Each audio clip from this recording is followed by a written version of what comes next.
Oi, pessoal. Nessa videoaula, então, eu vou finalizar aqui as reações químicas orgânicas que a gente estuda nesse semestre.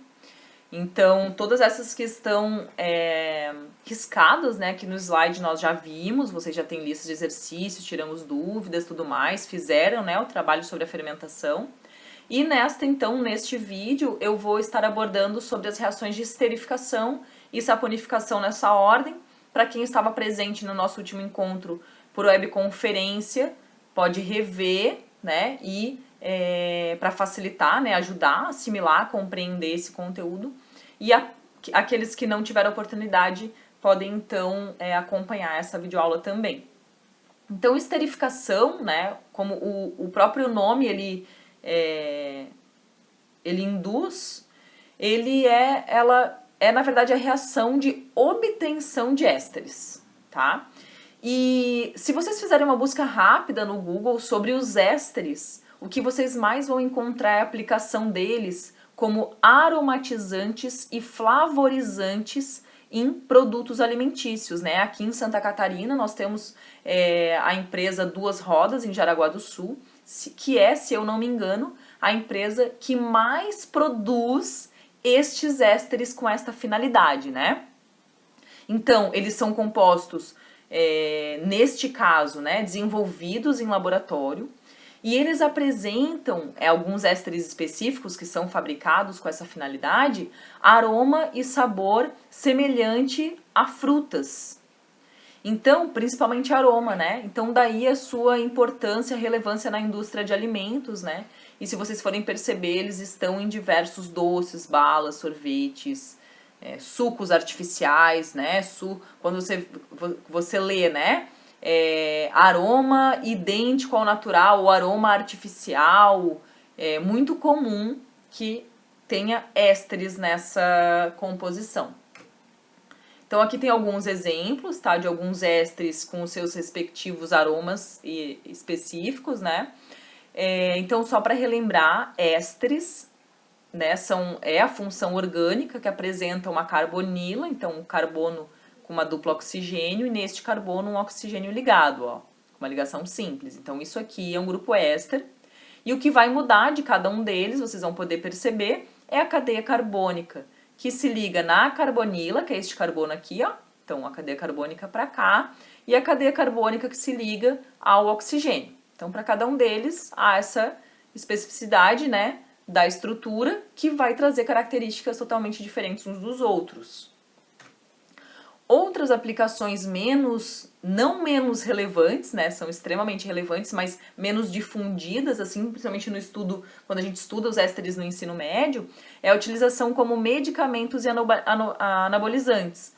Então aqui um exemplo do supionato de estradiol, que é um éster, ó, um éster do estradiol, que é um hormônio, né, e também o exemplo do AS, talvez já tenha ouvido falar esse medicamento, ácido acetil salicílico, né? Que é o éster deste medicamento aqui, que é o ácido salicílico. Então, esse processo de esterificação especificamente, ele diminui a toxicidade do medicamento.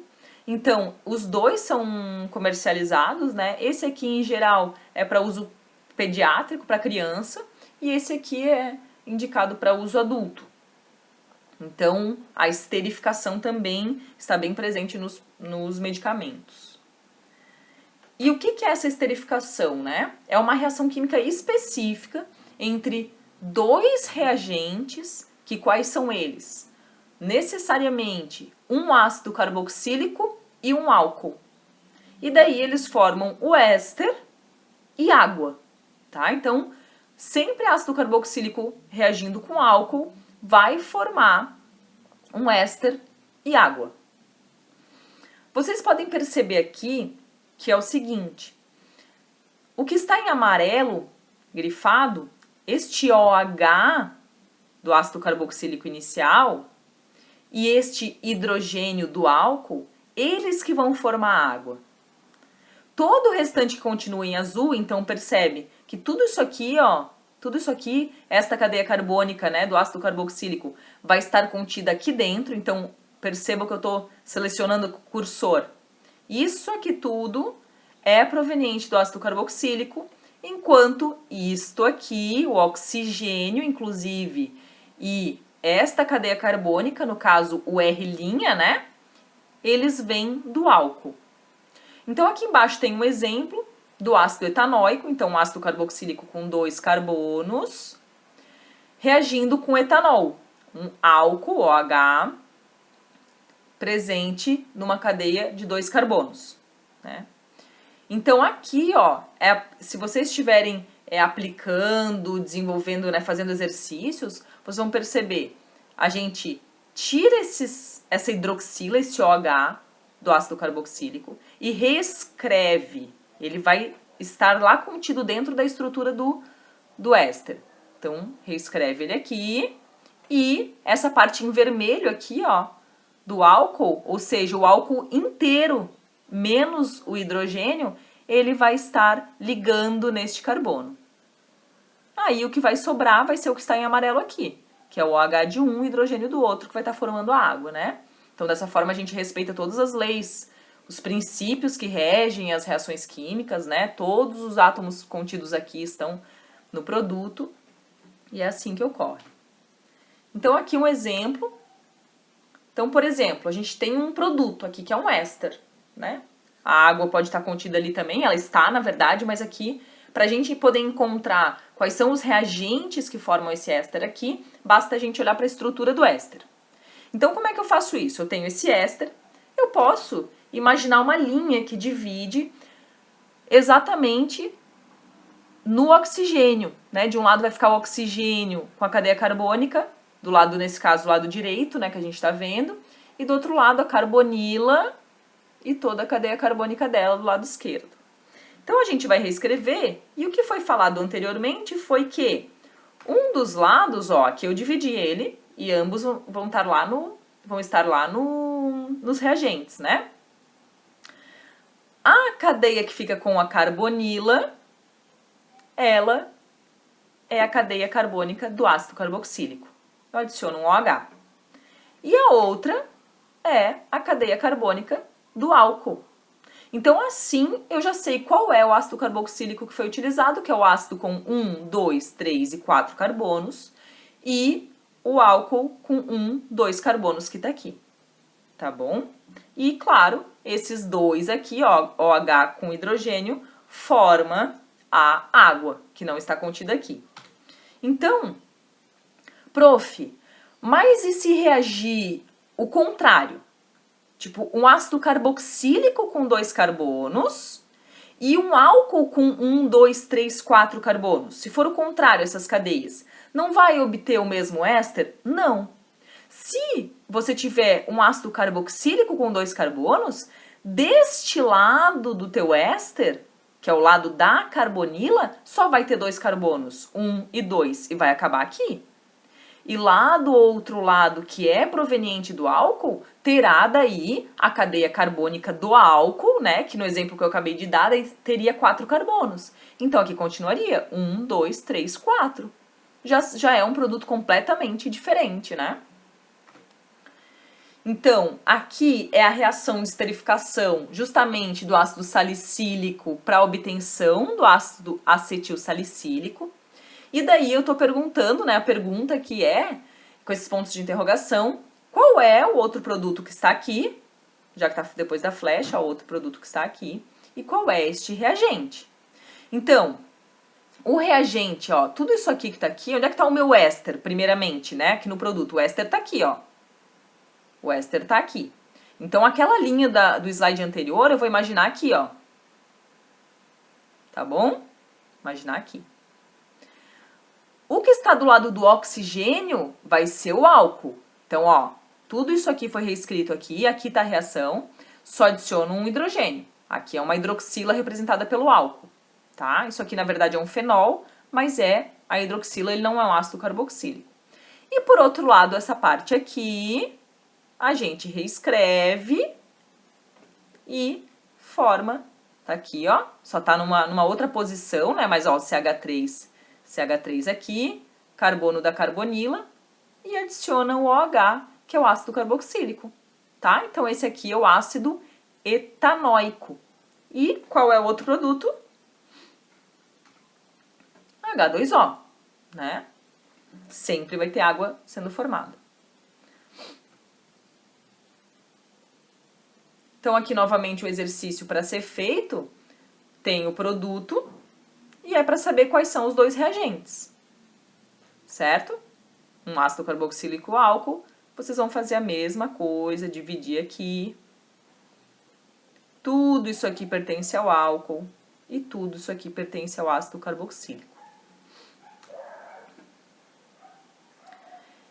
Essas reações de esterificação, né, elas também, os ésteres em si, eles estão presentes nas gorduras e nos óleos, né? Existe um exame que se faz, que é o exame de triglicerídeos, para você saber, né, porque os triglicerídeos, eles são isso aqui, ó, triglicerídeos, vocês já devem ter ouvido falar esse nome, eles são triésteres, ó, 1, 2, 3 ésteres, de ácidos graxos. Ácidos graxos são ácidos carboxílicos de cadeias longas, de cadeias carbônicas longas, tá? Então, eles também estão presentes. Isso aqui é um ácido graxo, ó, saturado, insaturado. Então, eles também estão presentes nas gorduras e nos óleos, né? A gente já viu sobre eles, vocês já devem também ter visto em biologia.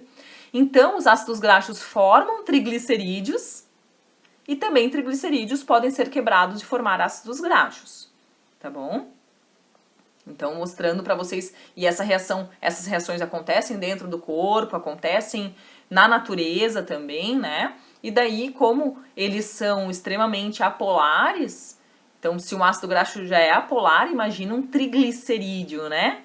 Que tem 3 cadeias carbônicas longas apolares, então acabam ficando acumulando, né, nos tecidos, nas artérias e veias, e por isso é tão importante, né, esse acompanhamento, e que é com certeza resultado dos hábitos, né, hábitos de vida, hábitos alimentares principalmente.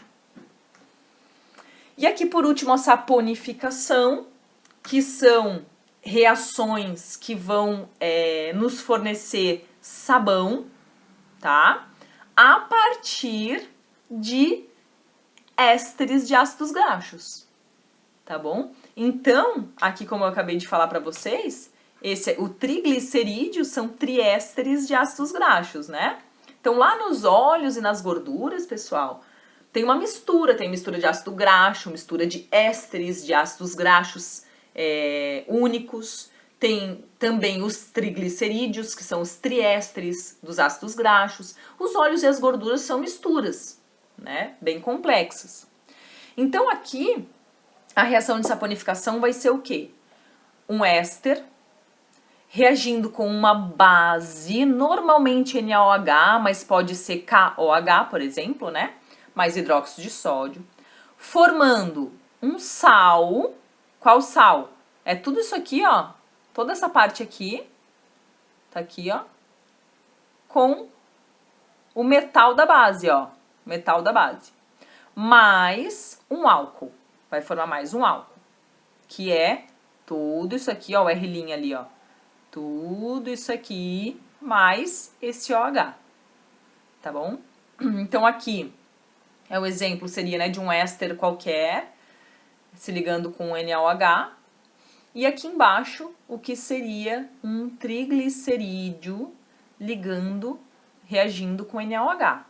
Então, aqui vai ocorrer a quebra desses 3 ésteres aqui, ó. 1, 2 e 3. Vai ter a quebra deles. E daí vai formar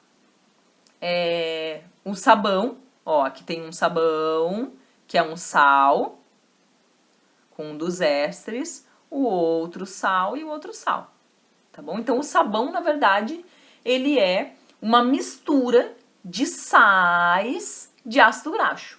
E forma também o álcool, nesse caso, quando a gente usa gordura como tem triglicerídeo, um produto que tem do álcool é o que a gente chama de glicerina, tá? Porque isso aqui tudo, ó, se quebra aqui, ó, imagina que quebra aqui, tá?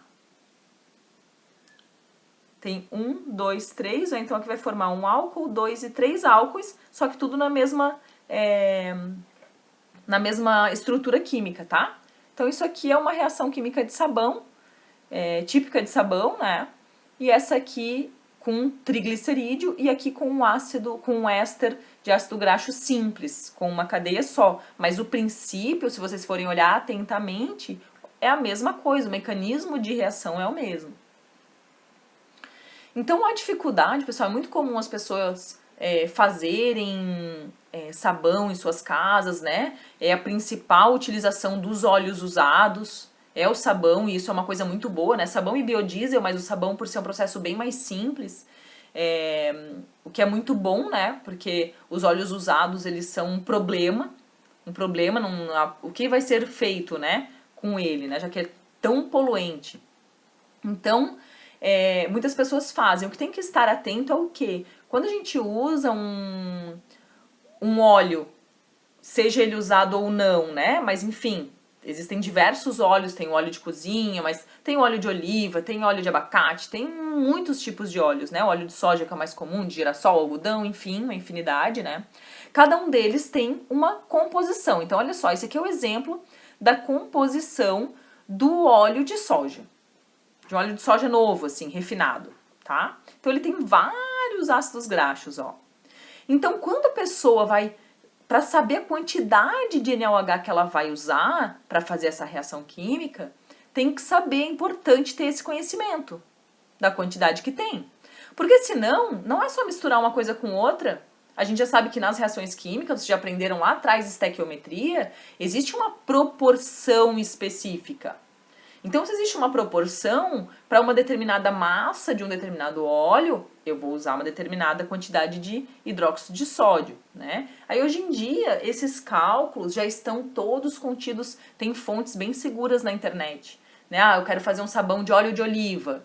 Aí, nós usamos, né, quem faz, na verdade, desenvolve, utiliza o tal do índice de saponificação. Então, se vocês se interessarem por esse assunto e quiserem realizar essa reação na casa de vocês e desenvolver sabão, né? Tem o índice de saponificação, ele vai informar a quantidade de base, nesse caso, ó, a quantidade em gramas de hidróxido de sódio para uma certa quantidade de gordura ou de óleo. Então, nesse caso, ó, para 1 quilo de cada uma dessas gorduras e óleos, utiliza-se essa quantidade em gramas de NaOH nessa pureza de 99%. Se você tiver com 70% de pureza de NaOH, a conta, a gente já tem que considerar essas impurezas que tem, né? Mas enfim, então esse índice de saponificação vai estar indicando a quantidade para quê? Para chegar no final, no teu produto, né, no teu sabão, no teu sabonete, tu não ter uma quantidade muito elevada de NaOH, porque daí tu vai estar jogando uma base forte, né? Super irritante, queima. Você não vai ter uma quantidade muito elevada dela, que não reagiu, porque você botou demais. E também não vai ter colocado de menos e vai ter óleo e gordura no teu sabão, porque daí ele não vai ser útil, né? Já que a intenção é justamente limpar coisas oleosas, sujeiras, né, oleosas. Uma outra coisa importante é com relação ao pH final, porque a gente tem uma base ali, né? A gente tá adicionando uma base forte aqui. Então o pH final do teu sabão, do teu sabonete, ele tem que estar mais ou menos ali num pH neutro, né? Isso pode variar, pode ser um pH 5, pode ser um pH 6, pH 8, né? Mais ou menos ali pelo meio. Ele não pode estar um pH 12, pH 11, correto? Então ele vai estar mais próximo do neutro, que é o pH fisiológico, pH da pele. Então essas coisas são bem importantes. Se a pessoa fizer utilizando esse conhecimento da estequiometria, que como eu falei para vocês já tem disponível, né? Pessoas que já fazem, já tem esses cálculos prontos na internet, você não vai ter problema com o pH no final. Você não precisa nem medir, né? Então, qual que é o princípio, né? Primeiro, o sabão é isso que eu disse, eu acabei de falar para vocês. Então, ele é o produto dessa reação de saponificação e, portanto, uma mistura de sais, de ácidos graxos e de triglicerídeos, enfim. Então, o mecanismo de limpeza dele é o quê? Como ele apresenta uma parte polar e uma apolar, eles formam o que nós chamamos de micela. Então, olha só, essa aqui é toda a parte apolar e a parte polar fica para fora. A parte apolar dele encapsula encapsula as sujeiras, né, ou as moléculas de gordura, e como a parte externa é polar, interage bem com a água e ele carrega, né? O sabão acaba carregando e gerando, fornecendo a limpeza, né? Então não tem nenhuma quebra de gordura. E esse é o mesmo princípio dos detergentes. Qual é a diferença? Os detergentes, eles não são provenientes da reação de saponificação, tá? Porque a gente pode ver que o sabão, o reagente dele é um reagente natural. Essa fonte, esses óleos, essas gorduras, é uma fonte natural. Os detergentes, eles são sintéticos, desenvolvidos no laboratório, né? Então, enquanto o sabão é esse sal, né, de um ácido graxo, então tá aqui, ó, o que seria do ácido, percebe que o detergente, ele também tem uma parte grande apolar, ó, aqui tem 10 nessa sequência do grupo CH2, então uma grande parte apolar, e uma parte polar menor, mas bem diferente dessa de cima, ó. Tá? Aqui a gente chama de sulfonato, né, grupo sulfonato. Isso aqui não é natural, não é de origem natural, correto? E daí, no que isso implica, né? Que essa cadeia, esse aqui de cima é o sabão, esses dois aqui são detergentes. Essa cadeia toda aqui, carbônica aqui, ela não necessariamente ela é degradada pelos micro-organismos naturais. Se ela for uma cadeia carbônica, ó, ramificada, ele não é o que nós chamamos de biodegradável. Os micro-organismos não conseguem degradar no ambiente. Por outro lado, se for de uma cadeia carbônica desse tipo aqui, que não é ramificada, né, é linear, relembrando lá o último semestre, é biodegradável. Nos últimos anos, a Anvisa decretou, né, de que os detergentes têm que ser de cadeia carbônica linear para que sejam biodegradáveis. Não pode mais, isso aqui não pode mais existir. Porém, existe uma série de outros impactos, né, ambientais, além da questão da ramificação. Então, mesmo que a gente esteja assegurado em ser biodegradável, a gente não pode esquecer que nos detergentes não tem só essa molécula, né, que é a molécula que vai limpar. Eles adicionam outros componentes, como os que eles chamam de sequestrantes, principalmente o EDTA, tá? Que ele vai se ligar, principalmente em metais, que dificultam o processo de limpeza. Então, por exemplo, lá na Química e Qualidade da Água, não sei se vocês lembram, nós falamos sobre águas duras, que são águas que têm elevadas concentrações de cálcio e magnésio. O cálcio e o magnésio impede essa limpeza do sabão ou do detergente porque precipita, ocorre uma precipitação, a formação de sólidos. E daí ocorre problema nas tubulações e tudo mais. Então lá no detergente eles adicionam, no caso, sequestrantes que vão se ligar no cálcio e no magnésio para que não prejudique a limpeza gerada por essas moléculas aqui, que são os detergentes. Tá? Além disso, eles têm conservantes, corantes, fragrâncias, né, que também têm um elevado impacto ambiental. Então, lá no detergente é uma mistura de um monte de coisas. Então, não adianta apenas isso aqui ser biodegradável, né? Isto não. Por isso que não é legal lavar com detergente e jogar perto das plantas, né? Então, sempre passa por jogar na pia, que vai passar por uma estação de tratamento de água, e claro, idealmente, trabalhar com os sabões, né? E nesse caso você até pode olhar atrás no rótulo e ver que tipo de gordura que é. Então, se você tem, dependendo do tipo de princípios, né, muitos são gorduras animais. Então, se você quer evitar usar produtos de origem animal, você olha e vê se é sabão de coco, que tipo de gordura eles estão usando para fazer o teu sabão, tá? Além disso, não só o detergente, mas o sabão também, ele também tem impacto ambiental. Ele não é totalmente seguro. Por quê? Ambos formam espuma. E a espuma, se ela for jogada num ambiente aquático, né? Ou esse sabão e detergente vai formar uma espuma, ela vai interferir na taxa de aeração e de luz, que a gente já sabe o quanto prejudica, né, os animais aquáticos, e também prejudica as aves aquáticas, porque elas apresentam uma camada oleosa, que é para proteção e que faz com que elas flutuem, facilita a flutuação delas, né, na água. E quando o sabão e o detergente, eles desestruturam essa camada oleosa e impede e faz com que essas aves morram afogadas, por elas não terem mais essa proteção. Agora só uma última parte, só para mostrar para vocês o que isso está relacionado com os shampoos e condicionadores, porque o princípio de limpeza do shampoo e condicionador, detergente e sabão é o mesmo, né? Uma grande parte apolar e uma pequena parte polar. Então aqui seria um shampoo, tá? Esse aqui de cima, e esse um condicionador. Então todos eles têm aquele mesmo princípio daquela micela que eu mostrei anteriormente, né? Que encapsula a parte gordurosa, que são a maior parte das sujeiras, são assim, e depois são levados com a água, né? Então a diferença do shampoo e do condicionador, e o porquê se usa um primeiro e depois outro, né? É o seguinte, o shampoo, ele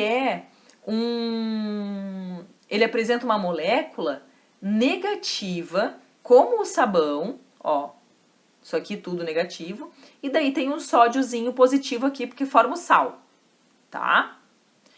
E o condicionador apresenta uma molécula positiva, ó, positiva aqui nessa amina, e um elemento químico, um ânion, para neutralizar e formar também esse sal aqui, tá bom?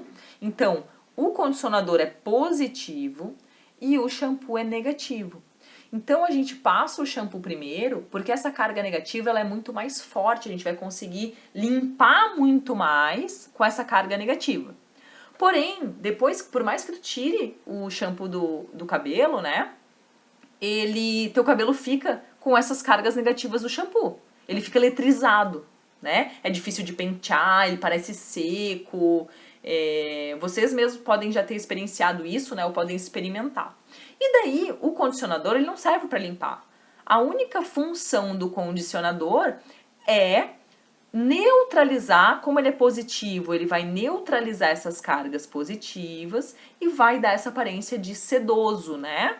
Não vai ficar mais aquela eletrizado. Aí, lógico, eles adicionam também algumas manteigas, alguns cremes, né? Óleos mesmo, para deixar ele mais sedoso ainda, o cabelo, né? Então, assim, ó, não tem, se você passar primeiro o condicionador, depois shampoo, nem limpar você vai, e mesmo assim o seu cabelo não vai ficar sedoso, né? E uma coisa que não existe são os shampoos 2 em 1. Não tem como, porque se você colocar isso ao mesmo tempo no teu cabelo, você não vai ter esse efeito de estar limpando primeiro e depois adicionando algo para neutralizar. Você está adicionando ambos ao mesmo tempo. Então, na verdade, os shampoos 2 em 1, eles são o quê? Moléculas desse tipo, negativas, tá? Que é como os sabonetes e como os sabões e detergentes, são tudo negativo, vocês podem perceber pelos slides anteriores. E daí eles adicionam alguns óleos. Não isso aqui, eles não adicionam isso aqui. Eles adicionam alguns óleos que vão dar a propriedade para deixar o teu cabelo um pouco mais sedoso. Tá? Então os shampoos 2 em 1, na verdade, eles são isso. Tá bom? Então agora eu vou ficando por aqui e logo mais estou liberando essa aula para vocês.